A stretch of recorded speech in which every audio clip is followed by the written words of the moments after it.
Kas oled kunagi kuulnud sõna diabeet? Võib-olla oled sellest kuulnud või tead kedagi, kellel see on. Diabeet on levinud haigus, mis mõjutab nii noori, lapsi kui ka täiskasvanuid. See esitlus on ka osa esmaabikursusest ehk kuidas käituda, kui märkad abivajajat. Seega, sulle vajalik tööriist, kui peaks tekkima vajadus. Mis on diabeet? See on krooniline haigus, mille puhul kõhunääre ei tooda insuliini. Kõhunääre ehk pankreas on suur nääre, mis on korraga nii seede kui sisenõre nääre. Ta eristab nõret, mille abil toimub nii valkude lõhustamine kui suhkrute ja rasvade lagundamine. Lisaks toodab kõhunääre insuliini. Insuliin on võtmehormoon, mis tagab veresuhkru ehk glükoosi imendumise rakkudesse.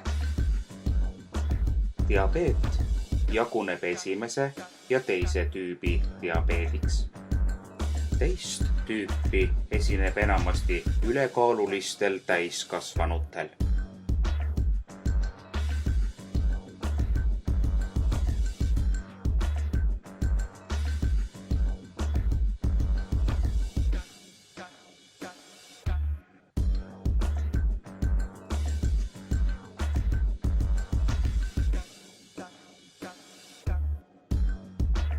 Täna räägin põhiliselt esimese tüübi diabeedist ja aitan sellest paremini aru saada.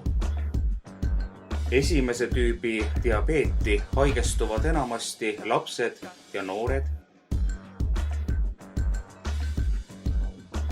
Milline on argipäev?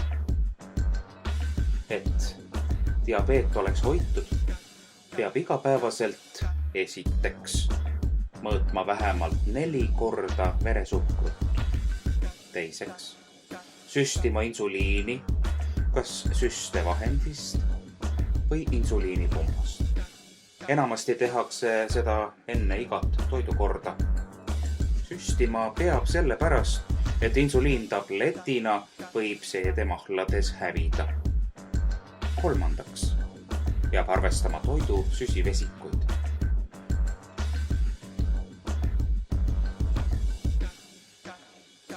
Neljandaks, viibima palju värskes õhus, et saada D-vitamiini. Viiendaks, liikuma piisavalt.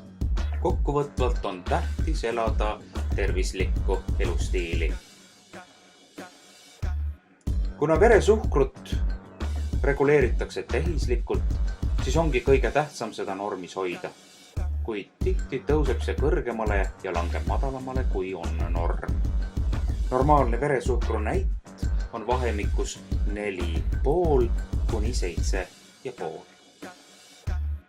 Hüperglükeemia ehk kui su diabeediga sõbral on kõrge veresuhkur, glükomeetri näidu järgi üle 15, on põhjused järgmised. Esiteks liiga vähe insuliini. Teiseks liiga suur toidukogus või näiteks magusa söömine. Kolmandaks stress. Neljandaks palavikuga haigused. Mida sõber tunneb kõrge veresuhkruga? Tal võib olla raske keskenduda, raske õppida, kogeda väsimust, ärrituda kergesti ehk võib põhjuseta su peale häält tõsta. Võib soovida WC-sse, võib nägu õhetada, tunda suurt joogijanu. Sel juhul süstima insuliini, kas süstevahendist või insuliinipumbast.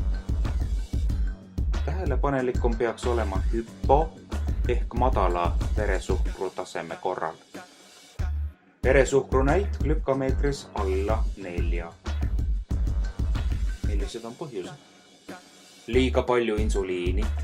Kas on toidus vähe süsivesikuid? pikka aega kestev kehaline tegevus, näiteks trenn, tants, matkamine või muu selline. Mida tunneb madala veresuhkruga sõber? Ta on jõuetu midagi tegema. Ta ei suuda keskenduda, on uimane ja nõrk, võib higistada. Käte värin võib segada kirjutamist. Tal võib süda pekselda. Tunneb näljatunnet. Sel juhul anda abivajajale kiiresti midagi magusat. Puuvili, müslipatoon või muu selline.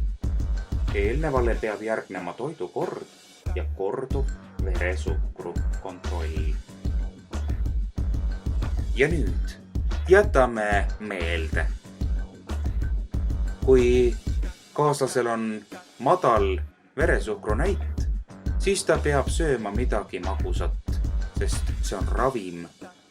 Ning kui tal hakkab paha või kokku kukub, tuleb mett, siirupit suhu määrida ja kutsuda õpetaja, täiskasvanu või medõde. Madala suhkruga ei tohi süstida või pumbast juurde vajutada insuliini. Diabeet on haigus, millest ei parane, aga seda saab hoida kontrolli all. Kuid kuna kindlaid põhjuseid ei ole leitud, siis see võib juhtuda igaühega meist. Diabeet ei ole nakkav. Iga päev võib olla nii madalaid kui kõrgeid näite ja enamasti teab sõber ise, mida teha. Tähelepanu vajab olukord, kus sõber käitub märgatavalt erinevalt.